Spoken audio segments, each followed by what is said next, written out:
Si te presentas al examen del EB2, quédate a ver este vídeo. En este vídeo voy a hablar de la tarea 1 del examen del EB2 de la expresión oral. Lo primero que tenemos que saber es que tenemos 20 minutos para la tarea 1, la que voy a explicar en este vídeo, y también para la tarea 2, es decir, 20 minutos en total para ambas tareas. Por lo tanto, tenemos que saber bien cómo distribuir nuestro tiempo. Esta tarea tiene dos partes. En la primera parte tenemos que valorar una serie de ventajas y desventajas sobre diferentes propuestas que dan solución a un problema, que dan solución a una problemática. Y en la segunda parte tenemos que contestar a unas preguntas del examinador que hablan de esta problemática. Es decir, primero tenemos que hacer un pequeño monólogo y después tener una conversación con nuestro interlocutor. Esta tarea 1 cuenta el 35% de la nota de la parte de expresión oral, así que es importante tenerla bien preparada. Cuando llegues a la sala, lo primero que va a hacer el examinador es hacerte unas preguntas para calentar, para romper el hielo. Te va a preguntar cómo te llamas, de dónde eres, hace cuánto tiempo estudias español, cosas así. Mantén la calma, contesta de forma natural y después se pasa directamente a la prueba. Van a darte dos temas a escoger. Yo te recomiendo que escojas el tema con el que más seguro y más cómodo te sientas. Elige el tema cuyo vocabulario domines mejor. En general van a ser temas con los que tú estés familiarizado, por ejemplo, el teletrabajo, la contaminación, el uso del plástico. No van a ser temas súper específicos, son temas de carácter general, de cultura general, en los que todos más o menos podemos expresar nuestra opinión. Si de repente se da la situación que te dan dos temas en los que de casualidad tú no te sientes seguro, no te preocupes porque vas a tener diferentes propuestas y automáticamente vas a tener ideas, es decir, tú vas a poder expresar si estás de acuerdo, si estás en desacuerdo, si te parece bien, si te parece mal. Es decir, nunca vas a quedarte en blanco porque siempre vas a tener algún tipo de input sobre el que trabajar.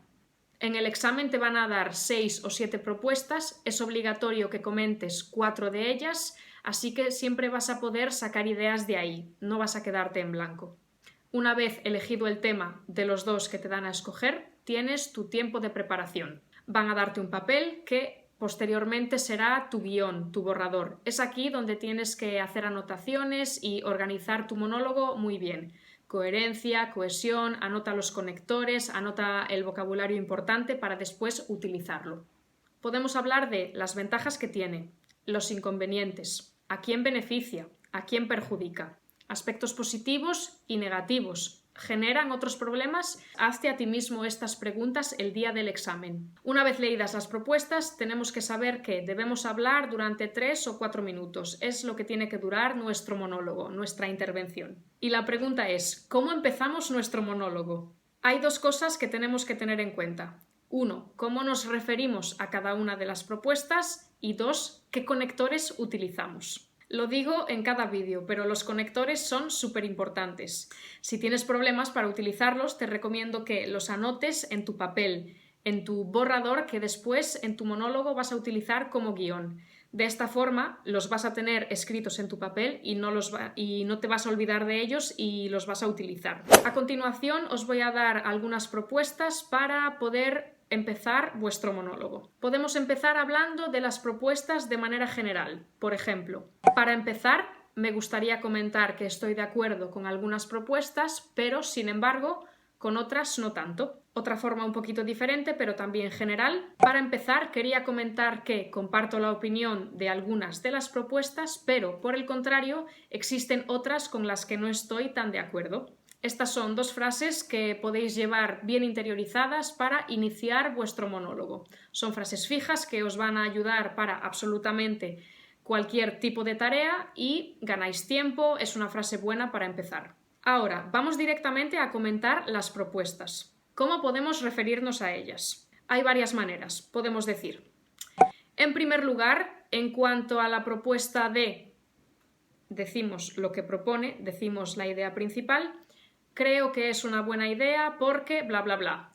O creo que es una mala idea porque bla bla bla. Pero es importante decir en cuanto a la propuesta de y añadir lo que la propuesta dice. Si consideramos que la misma propuesta tiene algunas desventajas, podemos decir: sin embargo, creo que tiene algunos inconvenientes, por ejemplo, y añadimos. Puede pasar que coincidas plenamente con alguna de las propuestas. Si este es el caso, puedes decir: a esta propuesta yo solo le veo ventajas, la verdad es que no le veo ningún inconveniente. Continuamos con la segunda propuesta que tenemos que comentar.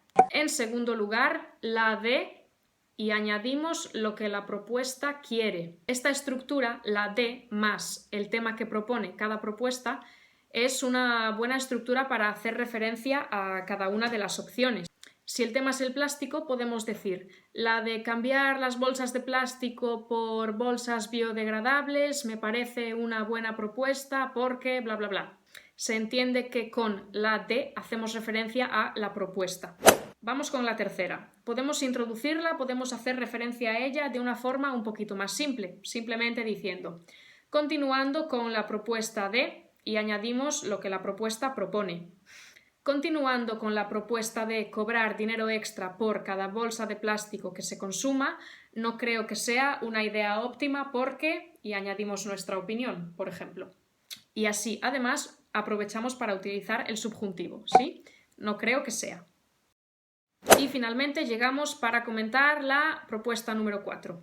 Y ahora podemos decir: para terminar, la última propuesta cuyo objetivo es reducir el plástico, cobrar más dinero a las personas que consuman más plástico, me parece una buena opción, me parece una mala opción, creo que tiene estos inconvenientes, creo que tiene estas ventajas, creo que beneficia a estas personas, pero en cambio creo que perjudica a estas otras, ¿sí? Tenemos diferentes formas de hilar el discurso. Yo os doy todas estas ideas y vosotros escogéis la que mejor os parezca, la que más fácil os resulte. Tras haber comentado las 4 propuestas obligatorias, podéis añadir una pequeña conclusión de 10 segundos al final, si queréis, expresando vuestra opinión. Y así tenéis 4 formas diferentes de hacer referencia a las 4 propuestas y así evitáis repetir estructuras y le demostráis al examinador que tenéis diferentes recursos y diferentes estructuras gramaticales para abordar esta tarea. Acuérdate que en tu monólogo, cuando tengas que hablar de las ventajas y de los inconvenientes de cada propuesta, tienes que utilizar los conectores para hilar, para unir, conectar tu discurso. Los conectores que puedes utilizar en el nivel B2 son: por eso, además, por un lado, por otro, por el contrario, en cambio, a modo de conclusión y sin embargo. Estos son algunos. Muy importante para unir ideas, para hacer una distribución correcta de nuestro monólogo y así dar una sensación de que nuestro discurso es muy claro. Recuerda también que tienes que calcular bien el tiempo. Tu monólogo debe durar entre 3 y 4 minutos. Tienes que practicar antes del examen. Una vez terminada esta parte de la tarea, pasamos a la segunda.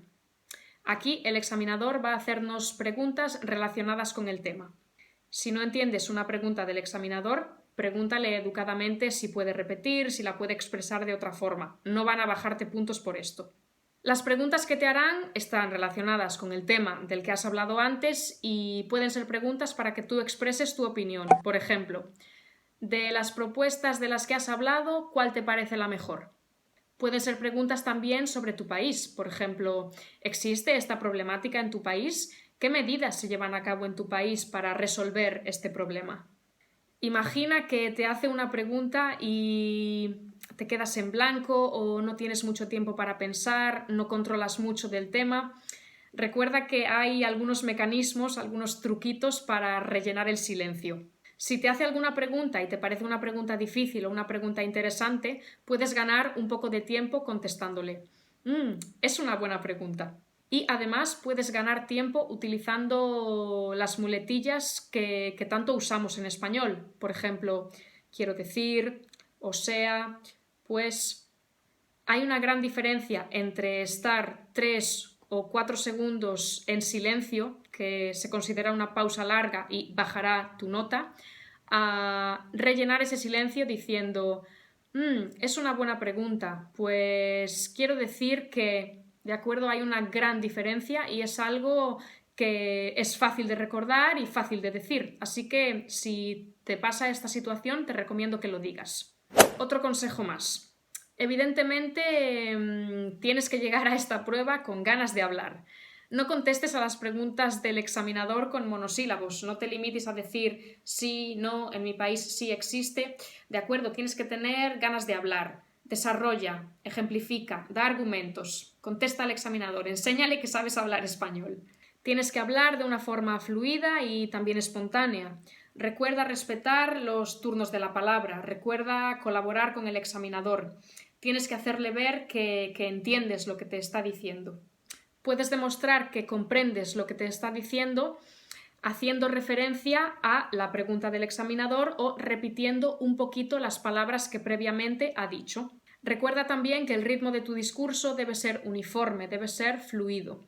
También es un buen momento para demostrar que controlas diferentes estructuras gramaticales.